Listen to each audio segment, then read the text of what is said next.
자, 이제 갈라디아서를 보겠습니다. 이 갈라디아서는 바울이 갈라디아 교회에 보낸 편지인데, 이 갈라디아 교회는 바울의 전도로 세워진 교회입니다. 이 갈라디아 사람들은 그래서 당연히 바울을 통해서 예수님을 믿게 되었고 구원의 선물을 받아서 그리스도인이 되는 그런 큰 기쁨을 누리게 된 사람들입니다. 그런데 이 바울이 순회 전도자이기 때문에 이 교회를 세워놓고 떠났을 때에 이 교회에 두 가지 심각한 문제가 생겼습니다.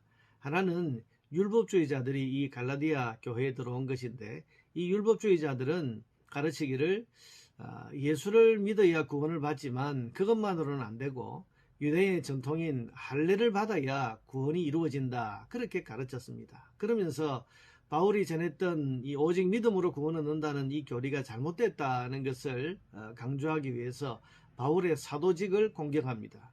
우리가 고린도후서에서 보았던 것처럼 바울은 내내 이 사도직에 대한 이 공격을 받으면서 살았는데요.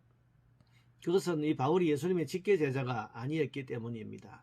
그래서 이것을 변호하기 위해서 고린도후서에도 그랬고 이 갈라디아서에도 바울이 다메섹 도상에서 자기가 예수님을 직접 만나서 직접 그 음성을 들었다, 그래서 자신이 사도가 되었다고 하는 것을 굉장히 강조하고 있는 것을 보게 됩니다.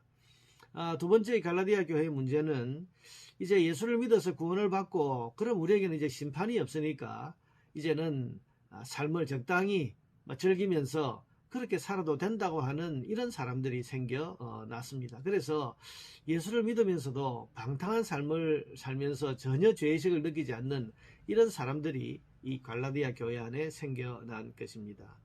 갈라디아서는 이런 상황 가운데에서 바울이 쓴 편지인데, 여기에는 두 가지가 강조되어 있습니다.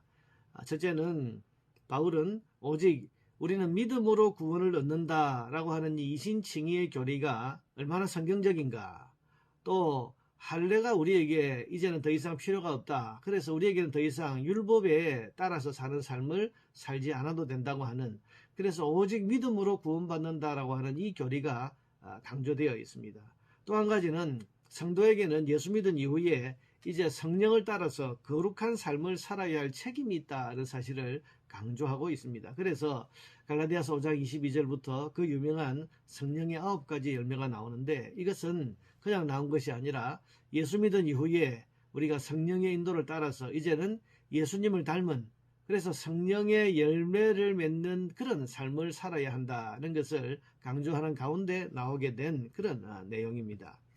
우리는 이 갈라디아서를 깊이 정독하면서 오직 믿음으로 구원을 얻는다라고 하는 우리의 가장 중요한 신앙적 교리의 바탕을 잘 세워야 할 것이고, 또 이 갈라디아서 메시지를 깊이 읽고 묵상하는 가운데 우리가 이제는 성령의 인도를 따라서 거룩한 삶을 살아야 할 책임 있는 사람이다는 것을 깨닫게 되어서 이제 갈라디아서를 통해서 견고한 믿음과 거룩한 생활을 향해 나아가는 그런 기회가 될 수 있기를 바랍니다.